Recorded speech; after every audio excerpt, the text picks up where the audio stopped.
창세기 28장 10절에서 16절입니다.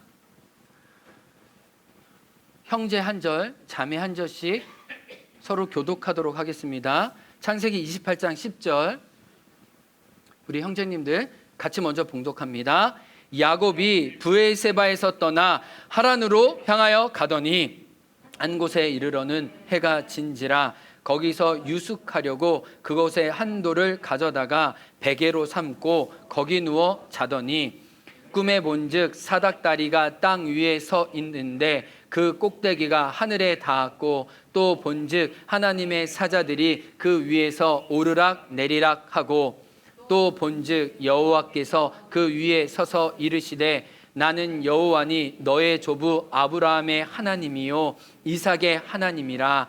내가 누워 있는 땅을 내가 너와 내 자손에게 주리니 내 자손이 땅의 띠끌같이 되어 내가 서쪽과 동쪽과 북쪽과 남쪽으로 퍼져 나갈지며 땅의 모든 족속이 너와 내 자손으로 말미암아 복을 받으리라. 내가 너와 함께 있어 내가 어디로 가든지 너를 지키며 너를 이끌어 이 땅으로 돌아오게 할지라. 내가 내게 허락한 것을 다 이루기까지 너를 떠나지 아니하리라 하신지라. 같이 읽겠습니다. 야곱이 잠이 깨어 이르되 여호와께서 과연 여기 계시거늘 내가 알지 못하였도다. 아멘. 오늘 바라봄이 살아봄이다 라는 제목으로 함께 말씀을 나누겠습니다. 누구나 원하는 배경을 가지고 태어난 한 여인이 있었습니다. 아버지는 유력 정치인이었고 그 당시에 사람들에게 굉장한 설득력을 주는 언론인이기도 했습니다. 물론 그의 부모는 다 부자였습니다.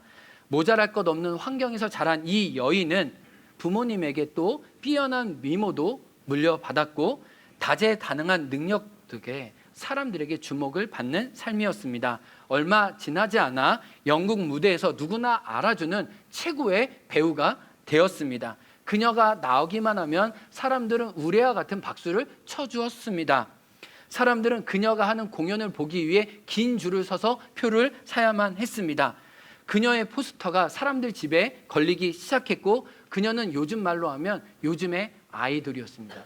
죄송한데 요즘 유라가 저한테 아빠 내 꿈이 뭔지 알아? 그래서 저는 예배자 뭐 이런 거 저도 좀 말이 너무 좀 그러긴 한데 뭐 이런데 아이돌이 뭔지 알아? 물어봤더니 춤 트는 거야. 너 춤 어떻게 춰? 그러면서 요즘에는 진지하게 아이돌이 되려면 어떻게 아이돌이 돼야 되는지 저에게 물어보는 거 보면서 이게 보는 게 영향력이 크구나 이런 생각을 해요. 근데 이 여인은 그 당시 영국 사회에 정말 아이돌이었어요. 그녀의 얼굴이 집에 다 신문기사로 매일 도배되었습니다. 많은 남자들이 그녀와 결혼하기 위해 구애했죠. 그녀는 그 중에 한 남자를 골랐는데 능력 있는 엔지니어이자 또 언론이기도 한 남편을 선택해서 한 가정을 이루었습니다. 그렇게 행복은 멈추지 않는 것 같았습니다. 세상은 그녀를 중심으로 돌아갔고 모두가 다 그에게 우러르며 당신과 같은 삶 참 부럽다라고 이야기했습니다. 그리고 그 날도 런던 리치몬드 극장에서 자기가 맡은 맥베스 부인 역할을 하고 있을 때였습니다. 그런데 기침이 멈추지 않아 대사를 말할 수가 없었어요. 몸의 기운이 하나도 남아있지 않아서 지탱할 힘이 없어 그 자리에서 쓰러지고 말았습니다. 무대는 아수랑해졌고 사람들은 술렁거리기 시작했습니다. 실은 그 무대가 그녀가 선 마지막 무대이기도 했습니다. 그녀는 무리해서 그랬겠지. 내가 공연을 너무 강행했구나.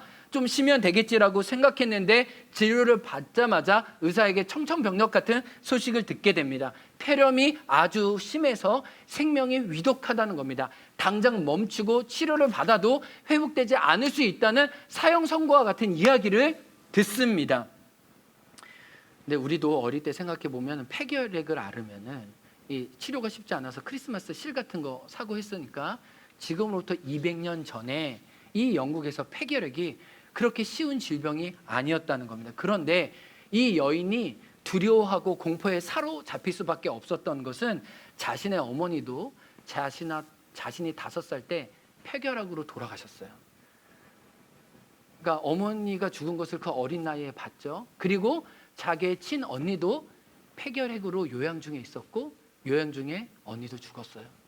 근데 자기도 이게 유전질환인지 몰라도 자기도 똑같이 폐결핵을 안게 된 순간 나에게도 죽음이 머지 않았다라는 것을 직감적으로 이 여인도 알게 된 것입니다.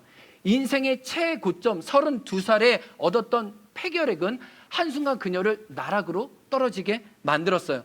배우로서 못 사는 정도가 아니라 숨 쉬는 것도 연습해야 했습니다. 아니, 이렇게 포크 하나 드는 것조차도 너무나 버거워서 누군가 떠먹여주는 음식을 먹어야 하는, 그리고 이 아름다운 미모가 하나씩 다 망가지는, 누구에게도 보이기 싫어하는 추한 존재인 것처럼 여겨지게 되었습니다. 그때 그녀는 잊고 있었던 하나님과 교회에 대해서 생각하기 시작했습니다. 교회에 자발적으로 나가기 시작했어요. 낼 수 없는 소리로 찬송가를 아주 개미 같은 음성이지만 따라 불렀어요. 지금까지 펴지 않았던 성경책을 창고에서 다시 꺼집어 내왔습니다.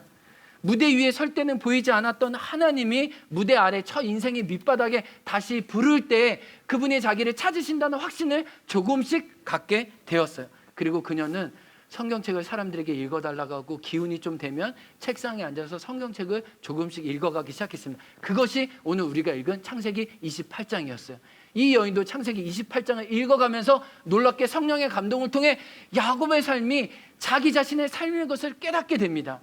야곱의 황량한 인생의 밑바닥에서 하나님을 만났듯이 내가 이 폐결핵을 통해 누구나 알아주는 삶이었지만 누구도 알아주지 않는 외면당한 자기의 삶을 하나님이 지금도 역시 다가오심을 자기가 본인이 이 말씀을 읽는 중에 깨닫게 되었어요. 그래서 그녀는 아주 오랜 시간 동안 야곱의 삶과 창세기 28장을 자기의 온몸으로 묵상하기 시작합니다.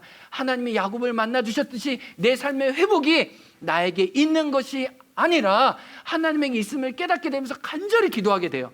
그리고 하나님은 어느 날 그녀에게 물으십니다.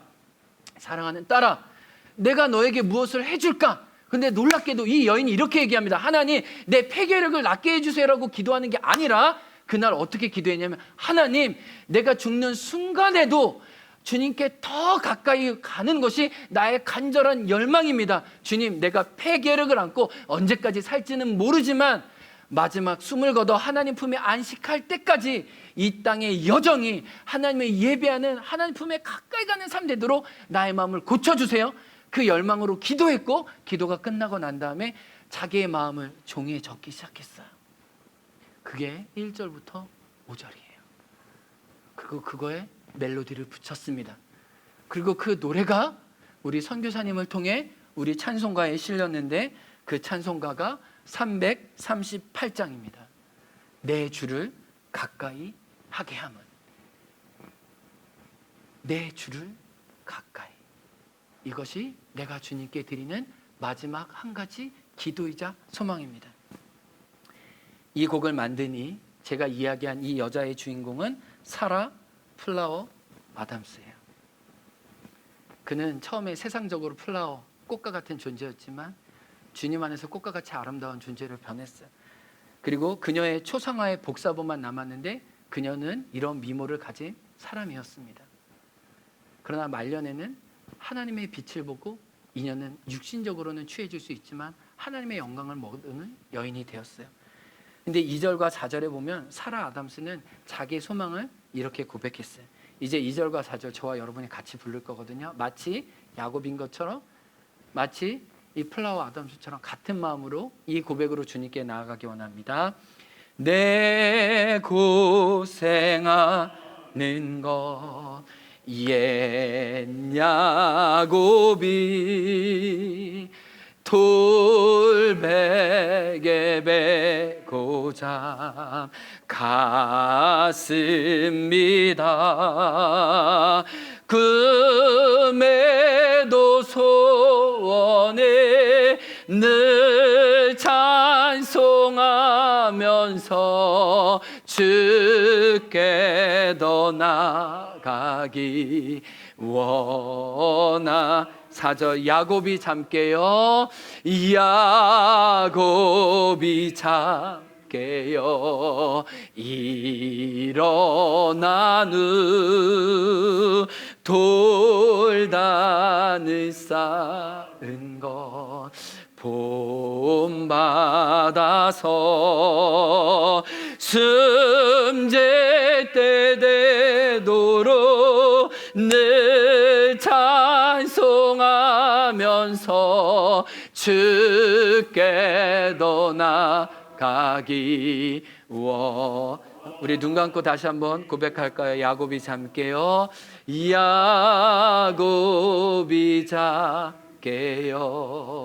일어난 후 돌단을 쌓은 것, 돌단을 쌓은 것, 봄바 숨질 때 되도록, 숨질 때 되도록 늘 찬송하면서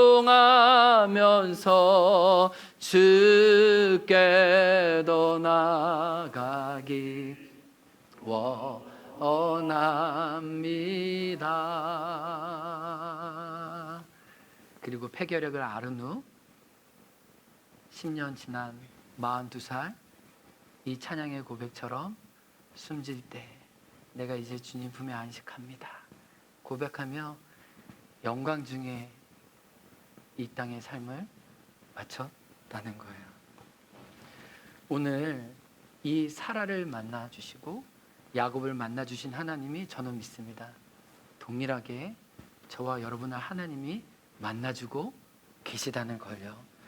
저는 그러면서 오늘 본문의 야곱이 어떠했으며 이 땅을 살아가는 우리들의 삶이 어떠했는지 야곱의 심정을 빌어 우리 속마음과 우리 인생을 살펴보기 원합니다.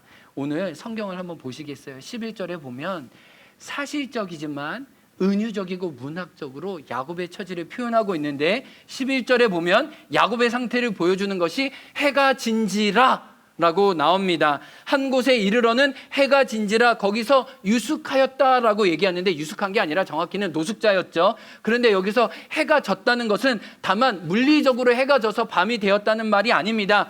시야를 구별하지 못해 걸음을 멈춰섰다는 말뿐만 아니에요. 여기서 해가 졌다는 것은 인생의 해가 졌다는 거예요. 마치 사라 아담스 플라워가 사람들에게 잘 나가는 인생이었지만 폐결과 안누수가 한꺼번에 고꾸라진 것처럼 이제 야곱의 삶은 한순간 인생의 막이 내려 어느 누구도 주목하지 않는 삶이었다는 것을 얘기합니다. 자기를 규정했던 밝은 것들이 이제 더 이상 자기에게 남아있지 않음을 알려주는 게 해가 졌다는 표현이에요. 무엇보다 해가 졌다는 것은 밤에 느끼는 두려움과 공포를 상징합니다. 지금 야곱은 여러 가지 면에서 공포를 느끼고 있어요. 제일 큰 공포는 뭐죠? 밤의 공포죠. 왜 밤의 공포예요? 지금 황량한 사막에 자기가 있습니다. 원래 정상적이면 어디를 가야 돼요? 성읍이나 고을이나 이렇게 유숙할 곳에 가야 돼요. 왜냐하면 이 800km나 되는 여정인데요. 지금으로 말하면 남극, 북극 끝이에요. 생각할 수 없는 거리예요. 지금 그 거리를 가는데 왜 성읍이나 도시나 왜 유목민들에게 왜 잠자리를 빌리지 않았을까요? 무엇을 알았어요? 자기 형이 자기를 죽이기 위해 쫓아온다는 것을 너무나 잘 알았습니다. 제가 말씀드렸잖아요. 에서는 장사이고 사냥꾼이었고 아마 말 타는 자였을 거고 칼과 활을 잘 부리는 사람이었고 많은 사람의 리더였어요. 그래서 자기 동생이 어느 날 자기한테 이야기지도 않고 속여서 이 탈출했다는 이야기를 듣는 순간 살기에 가득했던 에서는 어떻게 했을까요? 사람들을 모았겠죠. 그래서 자기의 빠른 걸음으로 동생을 죽이기 위해 온갖 무기를 준비해서 동생을 쫓아갔을 겁니다. 그러니까 야곱은 도피할 때 어떻게 도피해요? 정상적인 길로 사람들이 다 아는 길로 걸어가면 안 돼요. 형을 만나지 못할 만한 아주 사망의 음침한 아주 남들이 절대로 가지 않을 만한 발견하지 못할 만한 길들을 갔을 게 분명해요. 그러니까 밤의 공포가 그에게 왔을 뿐만 아니라 그는 자기를 쫓아오는 형의 공포를 매일마다 느끼면서 이 밤을 맞았다는 거예요. 여러분, 누군가 여러분을 쫓아와서 여러분의 생명을 앗아가려고 하는 그 엄습한 공포를 여러분 느끼실 수 있겠어요? 제가 여러분 여러 번 들으셨겠지만 조금 이해하고 들어주세요. 제가 이거를 우리 장모님이 결혼 반대해서 제가 이거를 1년간 느꼈잖아요. 제가 저희 장모님이 반대하실 줄 알고 저희 아내가 우리 이 장인 어른은 좀 설득하기가 쉬우니까 내가 전도사와 교제를 하는데 그와 만나고 싶다. 좀 결혼까지 염두에 두고 교제하려고 한다라고 했을 때 장인 어른이 이렇게 목회자가 살아가야 되는 삶을 너무 아시니까 우리 딸이 목회자가 딸로 살아가기에는 너무 어려운 삶이겠다 생각해서 이제 반대하시려고 저를 이렇게 처음 만났을 때 저에게 뭐 이름도 물어보지 않고 김요한 군, 자네는 4인 가족이 사는데 얼마 필요할 것 같냐라고 생활비를 물어보시는 거였어요. 그래서 저는 그때 교회 사례비를 40만 원 받고 있었기 때문에 40만 원이라고 얘기하면은 장인어른이 이 딸을 안 주시겠다 생각을 해가지고 저는 순간 곱하기 3을 해가지고 120만 원이라고 얘기를 했습니다. 그랬더니 장인어른이 충격을 받아가지고 짜장면을 시켰는데 짜장면도 안 드시고 그 후로 나가셨어요. 그리고 지금의 장모님한테 이르셨어요. 원래는 얘기하지 않기로 했는데, 그리고 장모님이 제가 다니는 교회 전화해가지고 김요한 전도사 연락처를 알려달라고 해가지고 하루에 10번씩 저한테 전화하기 시작했죠. 제가 전화를 안 받고 하면 이제 교회도 찾아오시고 어디든 찾아오셔서 순간 저는 1년 동안 살아도 늘 장모님의 추격을 피해서 살아야 하는, 전화를 받아도 우리 장모님의 전화면 막 두근두근 떨려야 하는 그 1년간 누구에게 쫓기면서 살아가야 하는 삶. 근데 여러분, 제가 오늘 죄송하지만 좀 멋있지 않습니까? 이 옷도 장모님이 사준 거예요. 이번 휴가 기간에 우리 사위 또 설교하는데 또 그때 왜 이렇게 반대하셨는지는 모르겠지만 그때는 죽을 것 같이 아주 그냥 쥐잡듯이 저를 잡으셨는데 하여튼 제 잔이 넘쳐요. 네. 그러니까 누군가에게 추격당하는 그 공포감이 막 부슬부슬하더라고요. 아니, 정상적으로 생활을 할 수가 없어요. 아니, 야곱이 그 800km나 가는 이 하란까지의 여정에서 형이 보이지 않아도 늘 형이 자기 자신을 따라오는 것처럼 그 불안함과 두려움 속에, 늘 그 공포 속에 이 밤 해가 졌다는 표현이 바로 그런 의미입니다. 그리고 또 어떤 두려움이 있었을까요? 형의 두려움뿐만 아니라 미래에 대한 두려움도 있죠. 왜요? 죄송해요. 자기의 나발이와 자기의 영역은 집이었어요. 근데 이 브엘세바를 떠나서 아무도 모르는 낯선 곳에 갈 때 자기를 지켜줄 만한 아무것도 없었어요. 왜요? 야곱은 움켜쥐어야 사는 사람이잖아요.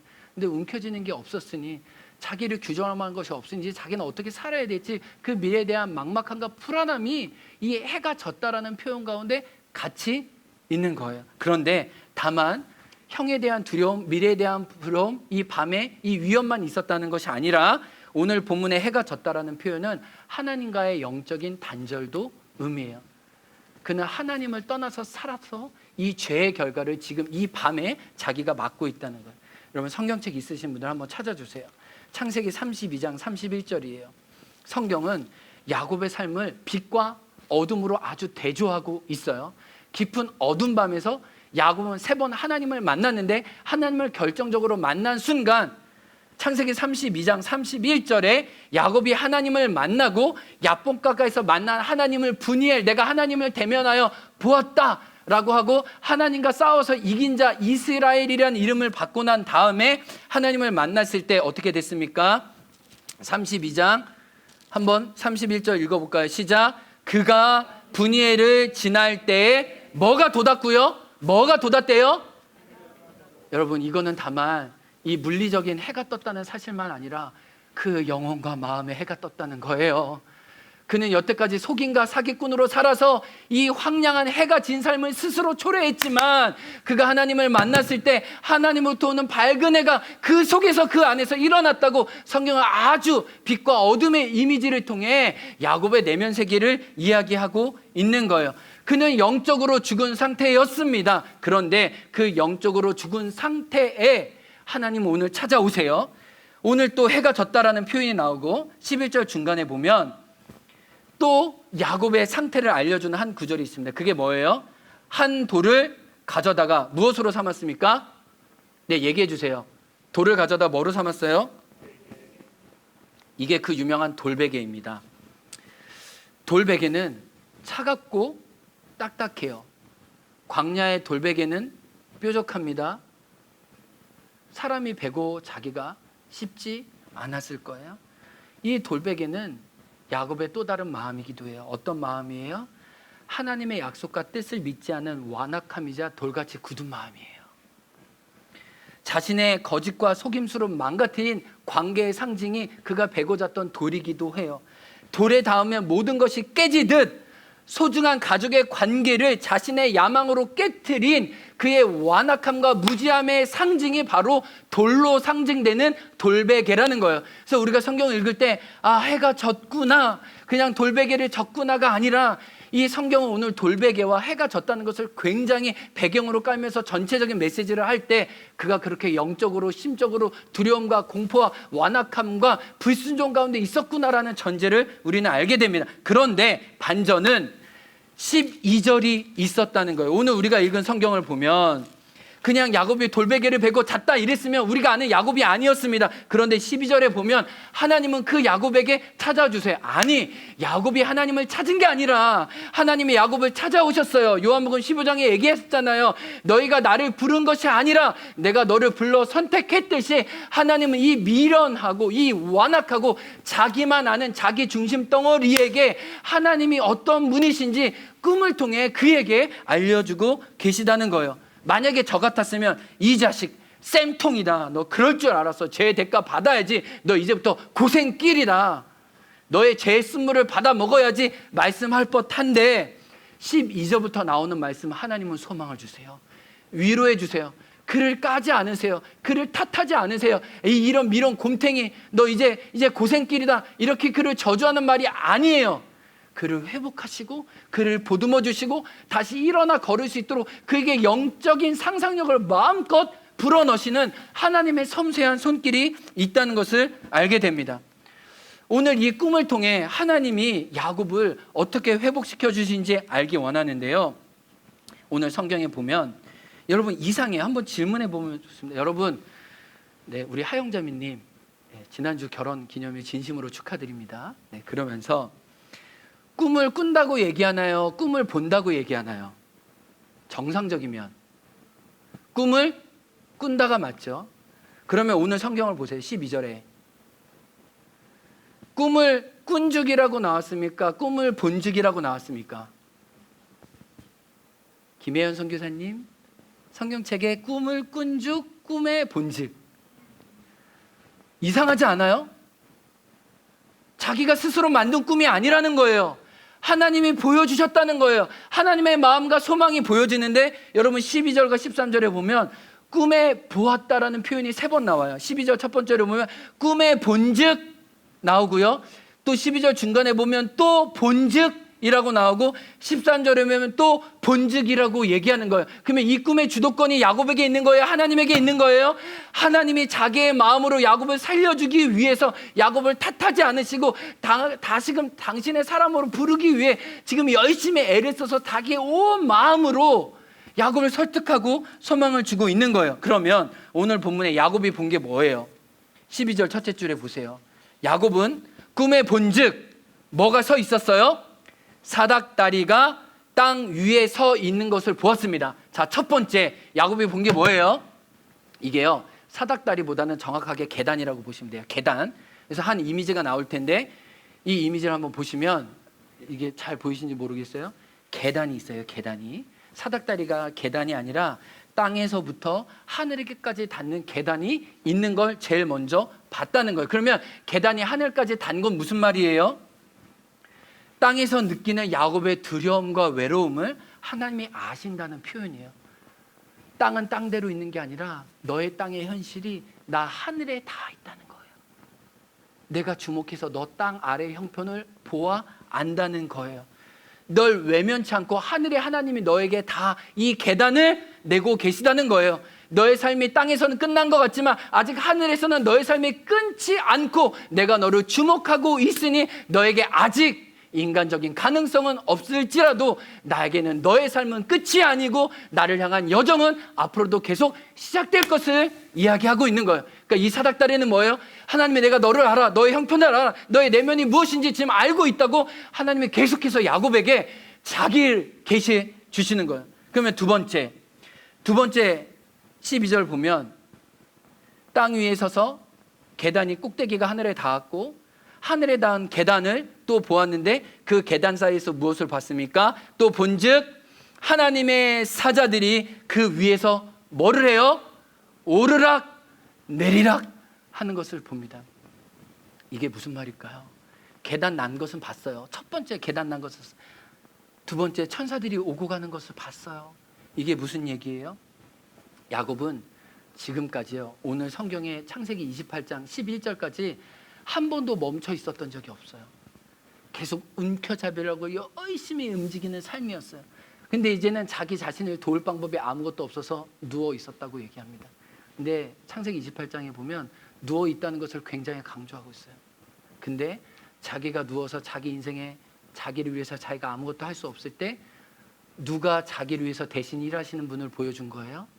하나님이. 하나님 자신과 하나님의 천사들과 당신의 사람들을 통해서 야곱을 향한 당신의 계획과 섭리를 끊임없이 오늘도 이루어가고 계심을 보여주는 거예요.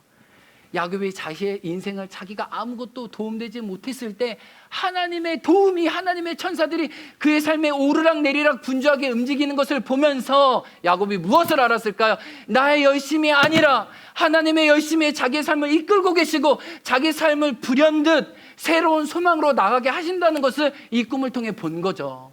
얼마나 감사해요. 여러분, 이게 우리의 고백이 아니에요? 모든 끝은 시작이잖아요. 인간의 끝은 하나님의 시작이잖아요. 야곱이 지금 자빠졌잖아요. 야곱이 넘어졌잖아요. 실족했잖아요. 근데 하나님은 뭐예요?